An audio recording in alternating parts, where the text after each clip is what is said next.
Mustafa ini adalah kitab ringkasan hadis-hadis yang berisi nasihat baginda Nabi Sallallahu Alaihi Wasallam kepada Sayyidina Ali karramallahu wajhah.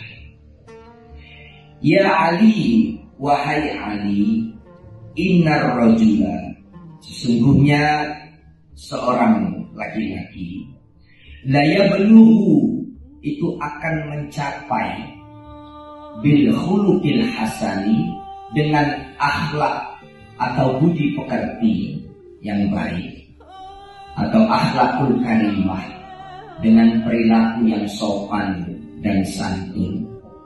Apa itu?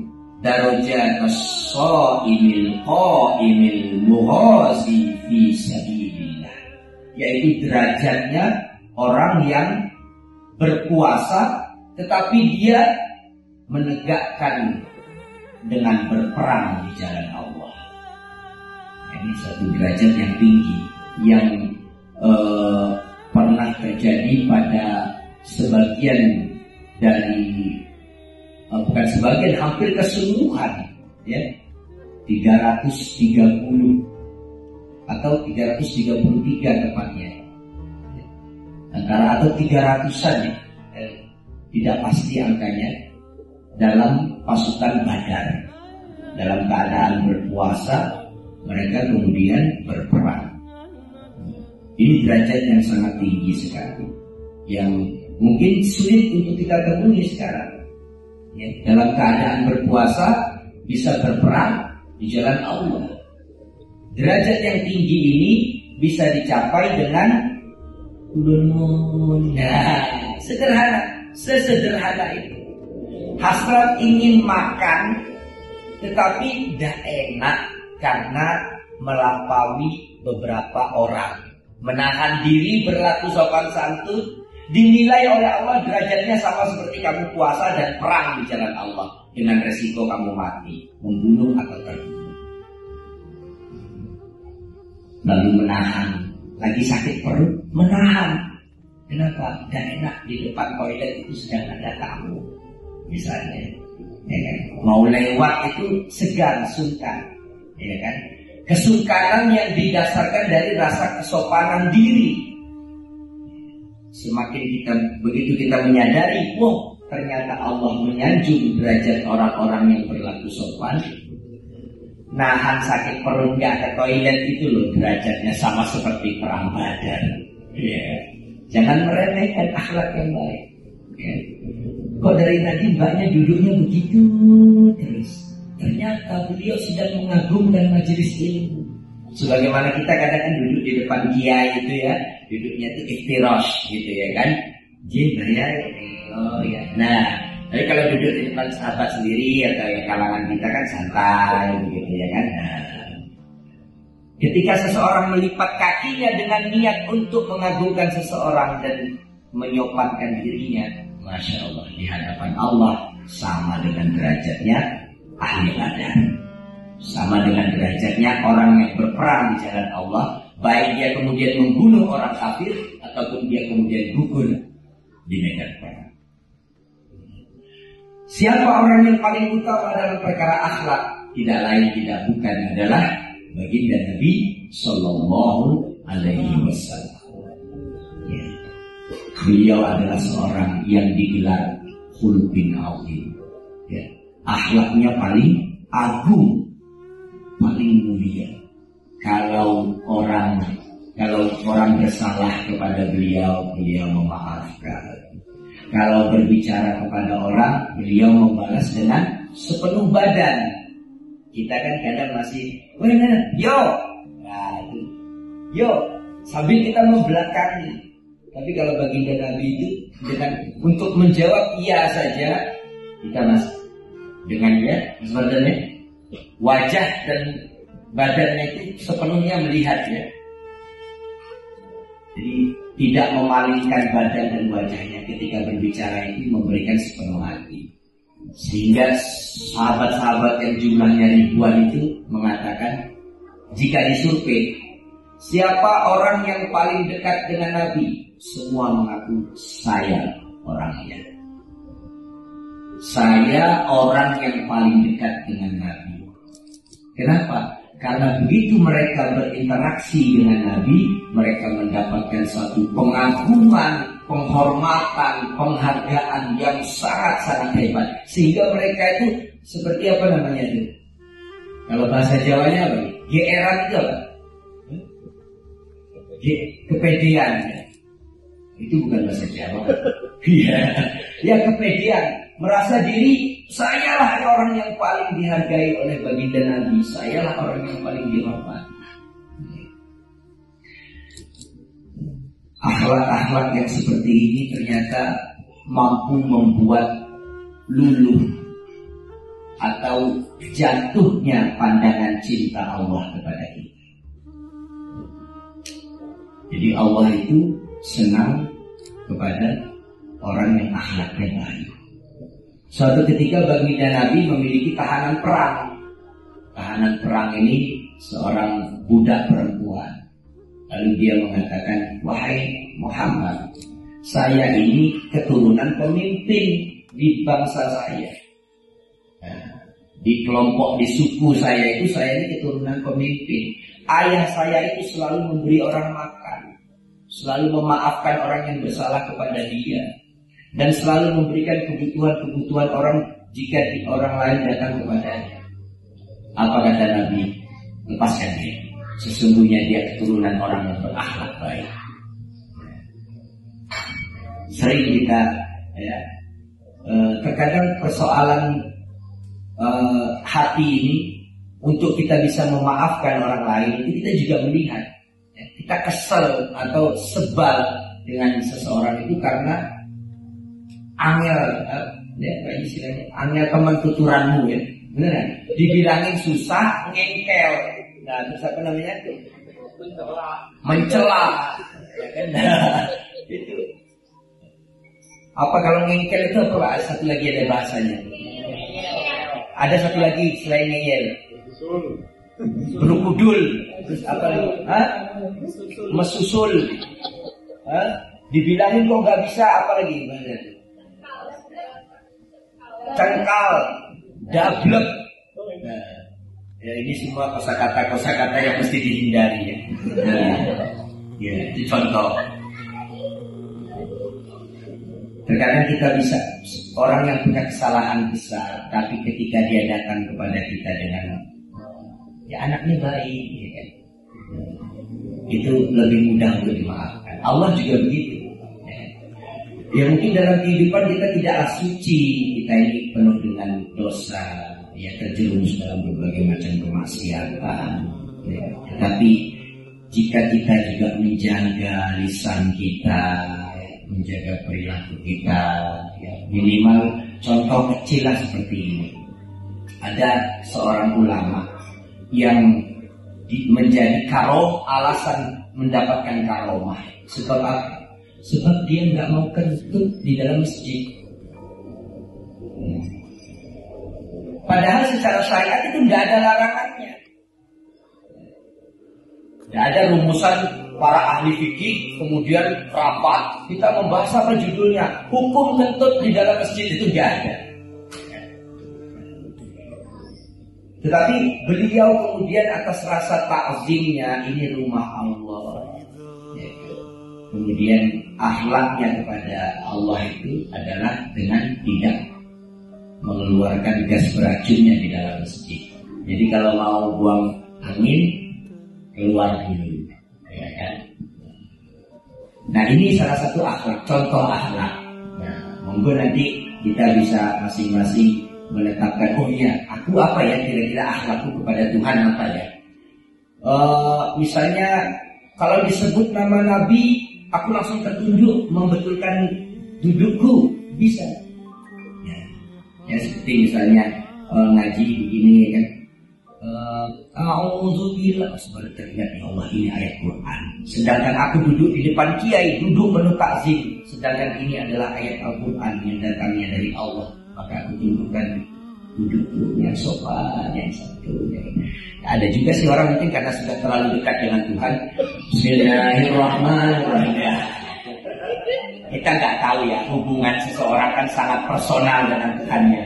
Ya, tapi secara umum ada orang yang kemudian mendapatkan jatuh cintanya Allah karena begitu takzimnya dia kepada ayat-ayat cintanya Allah. Ya.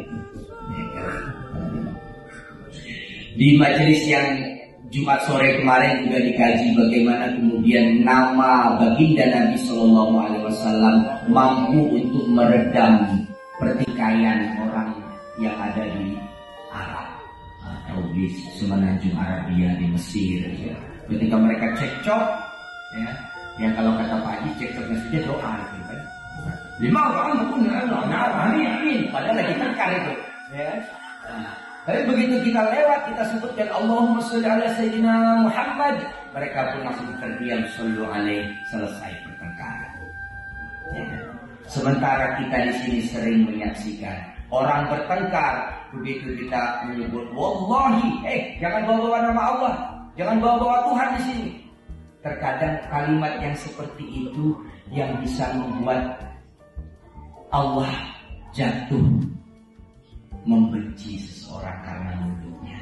Bukan kemaksiatannya, ia salah, ia maksiat. Ada satu pintu orang yang bersalah, yaitu taubat, yaitu istighfar. Tapi kalau sudah perkataan yang seperti itu, dia kan membekas di hati sang pangeran.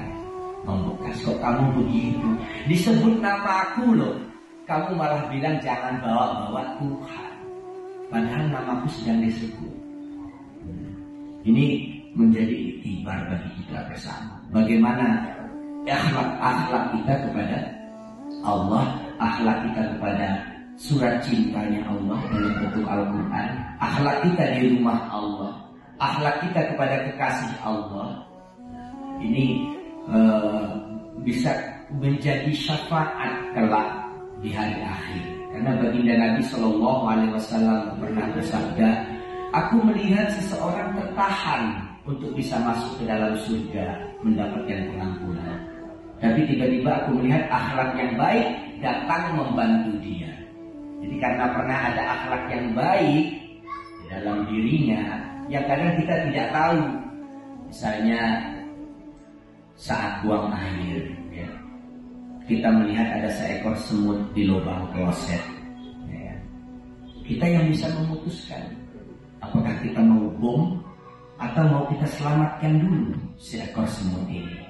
Nah, begitu kita selamatkan dulu seekor semut ini, ya, lalu kita taruh dia di tempat yang sudah aman, tidak terkena dengan percikan air atau tembakan, ya. Barangkali bisa jadi sang semut ini kemudian bermunajat kepada Tuhan, ya Allah, karuniakan keberkahan dan rahmat dan pengampunanmu kepada Mas Fauzan itu, ya Allah. Ya kan, memang dia banyak menyusahkan orang tuanya, ya kan, tapi karena dia menyelamatkan aku, padahal dia bisa memutuskan untuk menembakku, kan gitu, ya kan? Ya. Kadang kita juga melihat, semut banyak, ambil koran dulu, bakar, tanpa ada perasaan sedikit pun itu adalah makhluk hidup. Nah, pembantaian, genosida, genosida. Rasulullah Shallallahu Alaihi Wasallam kita mengenal, ya, pernah suatu ketika didatangi oleh sahabatnya, ya Rasulullah, coba lihat perut kami. Dilihat perutnya ada diselipin batu untuk menahan lapar. Rasulullah kemudian membuka perutnya, lihat perutku, 2 batunya.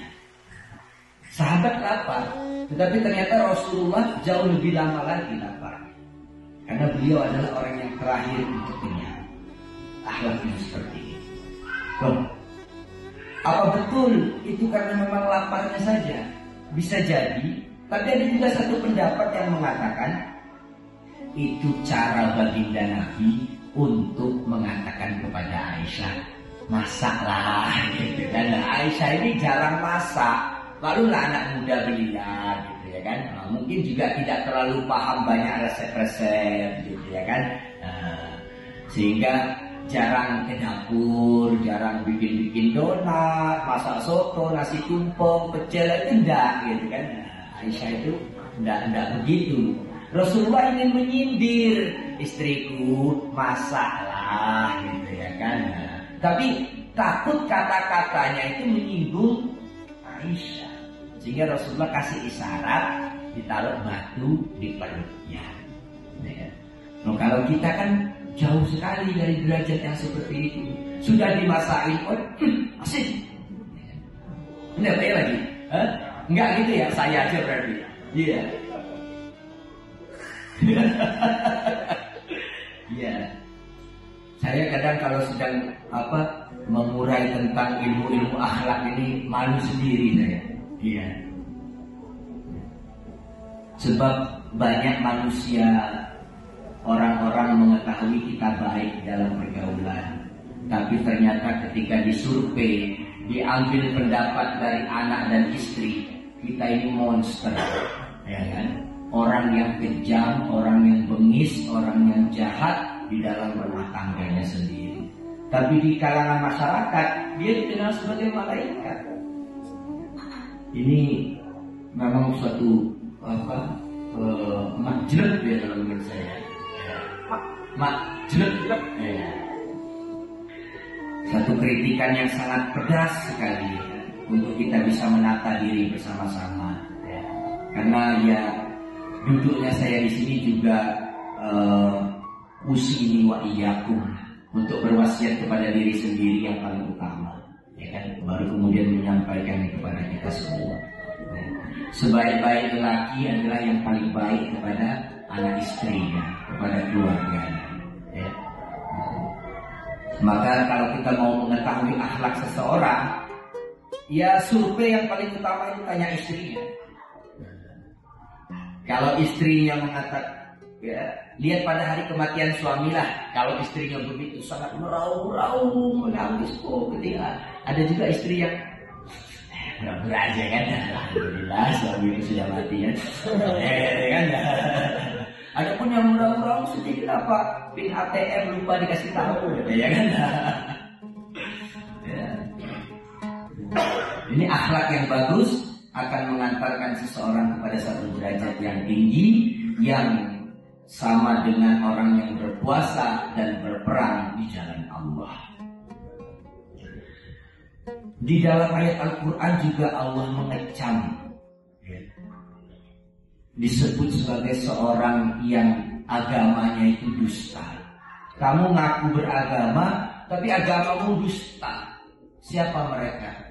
Ara'aital ladzi yukadzibu bid-din, fadzalika alladzi yad'ul yatim wa la yahuddu 'ala ta'amil miskin. Orang yang bukan orang yang tidak memberi makan orang miskin. Karena kalau itu yang dituntut, maka agak repot. Kalau saya miskin juga bagaimana? Makanya ayatnya itu wala yahuddu, orang yang tidak menganjurkan orang lain untuk ngasih makan kepada orang miskin. Ada satu kejadian yang cukup menyentuh.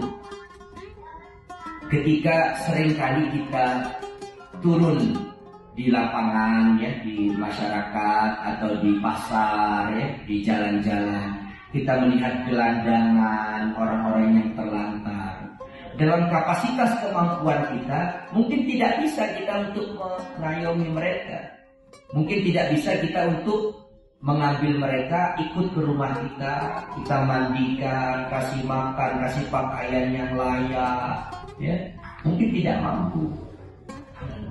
Tetapi kan kita punya langkah, perlu melapor barangkali ke dinas sosial. Kalau kita diam saja, saya khawatir ayat yang seperti ini jatuh kepada kita. Wahai Fauzan, nanti ditanya oleh Allah, ya, kenapa kamu tidak mempedulikan orang yang gila terlantar di pinggir jalan pasar itu? Saya nggak mampu ya Allah. Memang kamu nggak mampu, tapi kan kamu bisa menghubungi orang yang mampu. Nah ini wala yahuddu 'ala ta'amil miskin.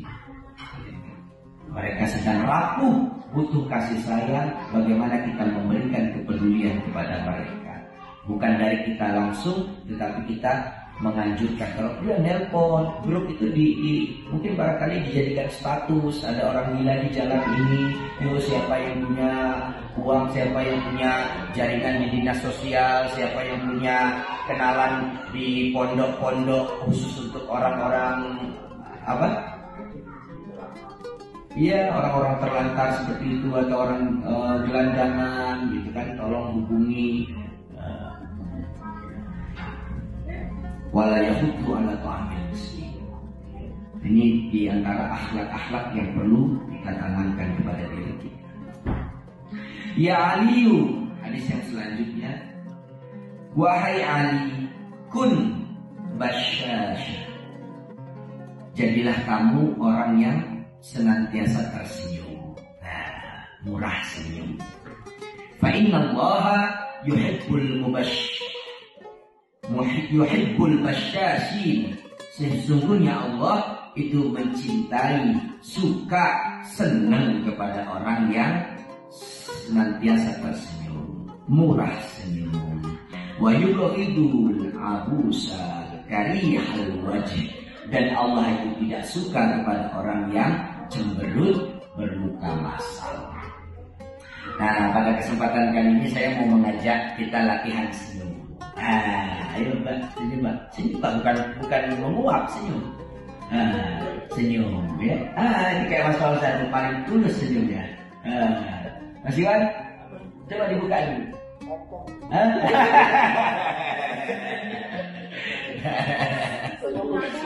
Itu iya, lebih tulus. Apalagi senyumnya bisa membuat orang lain tersenyum. Ayo Mas Iwan. Iya. Penting ya senyum ini. Senyum itu bisa buat terapi healing, ya. Terapi untuk kita mengobati penyakit-penyakit di dalam diri kita dengan banyak tersenyum, untuk memperbaiki mood, ya, untuk menyalurkan energi positif di dalam diri kita. Karena urat-urat dan otot-otot yang ada di wajah ini berhubungan dengan kondisi kejiwaan. Ya, manusia itu setidaknya terdiri dari dua unsur, ada raga dan jiwa, dan di antara keduanya itu ada yang namanya sensorik penyambung. Jadi apa yang terjadi pada raga berhubungan pada jiwa. Maka orang yang sering murung-murung itu ya biasanya gampang dihidap oleh penyakit. Maka perbanyak senyum. Salah satu cara latihannya itu setiap ngomong ditanya orang kalau bisa senyum. Mas Fauzan aslinya dari mana? Nganjuk. Gitu kan. Umurnya berapa sekarang? 21. Sambil senyum gitu. Ya. Tinggalnya di mana sekarang? Gragel gitu. Sambil senyum, setiap bicara itu sambil senyum, menghormati, membuat senang orang-orang yang bertanya kepada kita. Ya. Mas Mardan ya, senyum Mas Mardan nih. Enak, manusia kalau senyum, ada orang ya yang memang sudah dianugerahi Allah kebiasaan senyum. Ya. Entah bagaimana wajahnya itu, diamnya saja itu seperti Mona Lisa, ya, ada senyum misteri gitu aja. Diamnya saja itu kalau dia, ayo foto diam, itu ada tersirat seperti garis senyuman.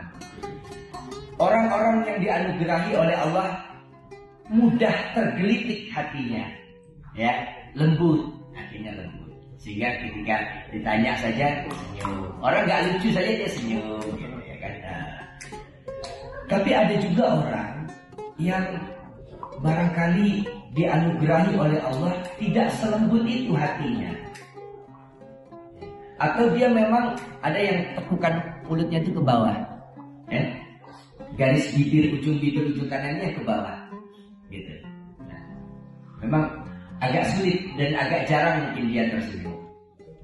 Tetapi begitu dia mengetahui ada hadis yang Allah senang kepada orang yang tersenyum, lalu dia melatih untuk bisa tersenyum, menurut saya barangkali ini orang mendapatkan ganjaran yang jauh lebih besar daripada orang yang memang aslinya senang tersenyum. Apalagi ya, ada juga orang yang Kenapa kok senang senyum? Karena pengen nunjukin giginya yang rata, rapi, putih, ya kan? Nah, cantik karena baru habis dari dentist, habis dari dokter gigi, perawatan, terus tersenyum. Nah, ini hati-hati, ya kan? Senyumnya bisa menjadi ria. Nah, ada orang yang terpaksa senyum, ya senyum juga perlu. Inilah keadaan yang baik ya, keadaan yang baik. Jangan senyum-senyum sendiri boleh. Iya, nggak apa-apa senyum-senyum sendiri itu. Harus dilatih senyum-senyum sendiri. Saat ngaca, ingat senyum. Ya. Ketika tersenyum ingat hadis ini, Allah cinta kepada orang yang tersenyum. Tersenyumlah kepada Tuhanmu. Ya. Jarang kita melihat orang yang sholatnya tersenyum.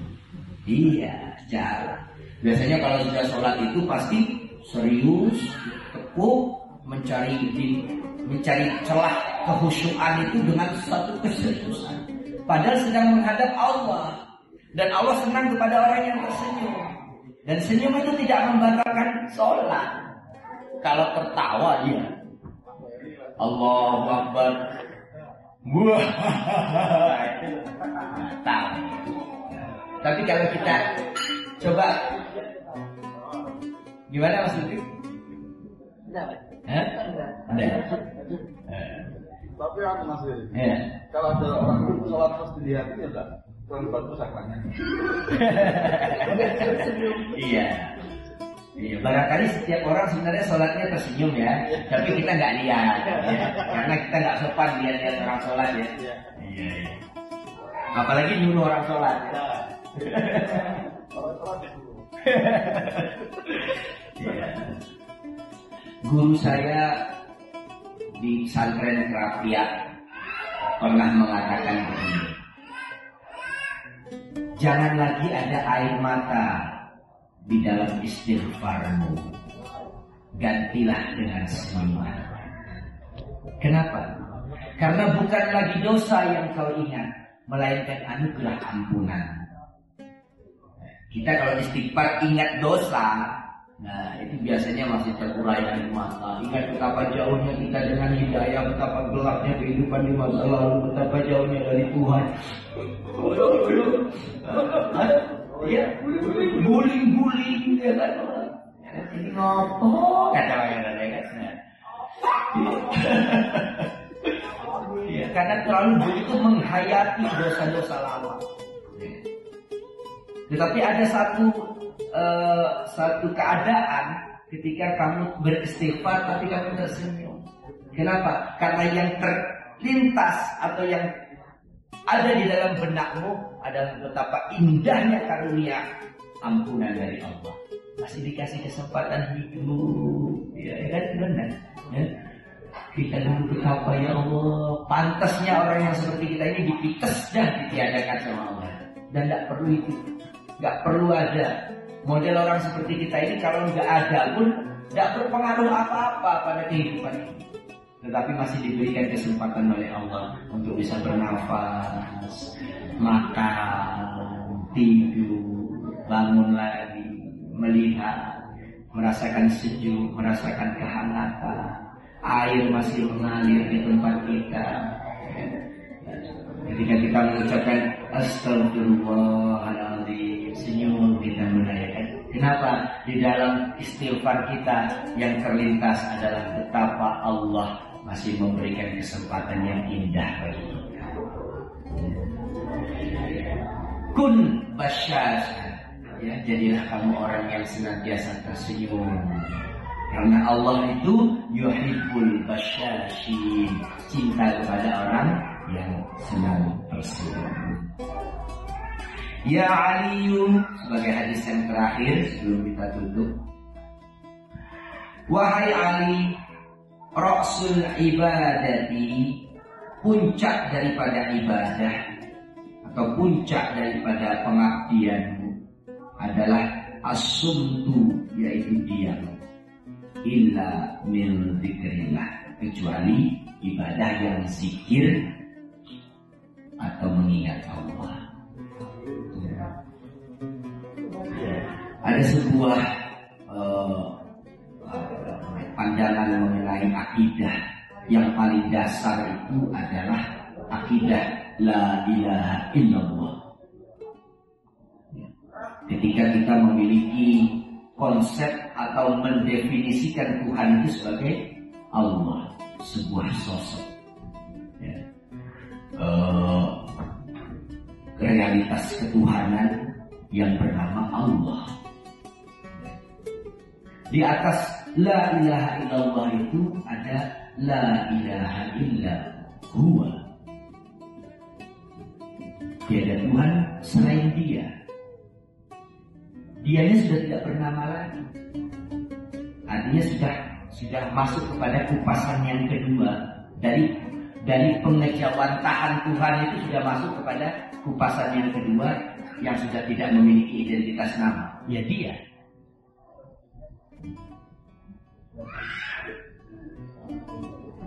Pada level yang ketiga, yaitu la ilaha illa anta.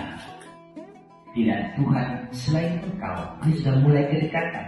Yang tadinya kita menuju Dia, sekarang kita sudah menuju anta. Pada yang selanjutnya, la ilaha illa ana. Tidak ada Tuhan selain aku. Sudah melebur keakuan diri, yang ada hanyalah keakuan Tuhan. Kita yang berbicara ini senantiasa merasa bahwasanya diri kita ini hanyalah speaker, hanyalah toa. Bukan toa yang berbicara. Yang berbicara itu adalah fardan di bawah. Yang azan itu bukan toa, yang azan bukan speaker. Kan mbak-mbak kan nggak melihat, wih speakernya bagus ya suaranya, enggak. Kan melihat si fardannya yang sedang azan. Speaker hanya mengeluarkan suara. Nah manusia juga begitu. Allah yang sedang berbicara, manusia cuma menjadi output saja melalui mulut-mulut manusia. Allah lah yang memiliki daya untuk berbicara. Manusia tidak ada daya. La haula wala quwwata illa billah. Hanya Dia yang memiliki daya untuk berbicara, untuk bergerak, untuk hidup, untuk bernapas, untuk mendengar. Hanya Dia. Lalu di atas itu apa? Tidak ada. Satu kekosongan. Kalau dalam bahasa Jawanya itu namanya apa? Semu. Semu. Satu zat yang sudah tidak bisa diterjemahkan lagi. Kalau kamu masih bisa mendefinisikan Tuhan, kamu belum mengenal Tuhan. Bahasa filsafatnya itu seperti itu. Abu Bakar radhiyallahu anhu pernah ditanya, bagaimana panjenengan ma'rifat kepada Tuhan? Oh, ketika engkau tidak lagi bisa mengenal Tuhanmu, saat itulah engkau mengenal Dia. Dia adalah zat yang tidak bisa dikenali. Kalau kita masih, oh Tuhan itu begini, ya itulah persepsi Tuhan yang ada pada dirimu, bukan sejatinya Tuhan. Oh Tuhan itu maha ini, maha itu. Ya, itu sesuatu yang diberitakan Tuhan kepadamu dan menjadi Tuhanmu, sudah, dan itu cukup bagimu. Aku sesuai dengan prasangka hambaku. Nah, itu lagi apa? Jamaliyahnya Allah itu, kelembutannya Allah itu, ya, yang mendekatimu dengan kemampuannya sampai. Siapapun juga akan sampai kepadaku dengan kapasitasnya masing-masing. Tetapi pada satu tahap yang tertinggi, ketika ditanya siapa itu Tuhan, nggak tahu. Orang yang tidak bisa mengenal Tuhan adalah orang yang paling mengenal Tuhan. Karena ketika engkau bisa mendefinisikan Tuhan, laisa kamitslihi syai'un. Paling dasar sekali di dalam ilmu akidah kita, tidak ada satupun yang bisa menyerupainya. Anggapanmu tentang Tuhan jelas bukan Tuhan. Walam yakul lahu kufuwan ahad. Satu surah yang paling sering kita baca di dalam sholat, ya. Subuh kul huwallahu ahad, zuhur kul huwallahu ahad, asar kul huwallahu ahad, maghrib kul huwallahu ahad, ya. Kul huwa. Ya, itu padahal mengajarkan kita kepada satu akidah, bahwasanya Dia tidak bisa diserupai atau disamakan dengan sesuatu apapun. Dari pemikiran manapun, dari konsep manapun, dari definisi manapun mengenai Tuhan, bukan itu Tuhan. Itu hanyalah anggapanmu tentang Tuhan, dan itu sudah cukup bagimu untuk bertuhan. Kira-kira begitu ya yang dapat disampaikan dari Rasul ibadatis sultu illa min dzikrillah. Dan puncaknya ibadah itu adalah diam. Ketika kita tidak lagi bisa mengucapkan apa-apa, ya, hanya ada satu kekosongan, ya, yaitu yang namanya sumum. Alhamdulillah 3 hadis. Yang pertama itu, marilah kita berakhlak yang baik, yang sebagai suri tauladannya yaitu baginda Nabi Sallallahu Alaihi Wasallam. Itu adalah sebaik-baik dan seagung-agungnya manusia. Yang kedua, jadilah orang yang senantiasa tersenyum. Latihlah senyummu. Silakan baca artikel-artikel tentang senyum. Dan ketahuilah ketika engkau tersenyum, Allah cinta kepadamu. Ya. Sederhana sekali. Ya. Mungkin berat untuk bisa bangun malam tahajud yang istiqomah. Ya. Mungkin berat untuk bisa kita menjadi ahli puasa. Ya. Tapi ada satu amalan untuk mendapatkan cintanya Allah sangat mudah. Ya. 2 otot pipi ditarik masing-masing ke atas. Seperti itu aja. Ya. Allah sudah cinta. Mudah-mudahan kita semua termasuk di dalam golongan orang-orang yang dicintai oleh Allah Subhanahu wa ta'ala. Amin amin ya rabbal alamin. Subhanakallahumma wa bihamdika asyhadu an la ilaha illa anta astaghfiruka wa atubu ilaik. Rabbana anfa'na bima 'allamtana, rabbi 'allimna alladhi yanfa'una, rabbi faqihna wa faqih ahlana wa qarabatil lana fi dinina. Wa sallallahu ala sayyidina Muhammad wa ala ali sayyidina Muhammad walhamdulillahi rabbil alamin. Kurang lebihnya saya mohon maaf. Wallahu muwaffiq ila aqwamit thoriq. Assalamualaikum warahmatullahi wabarakatuh.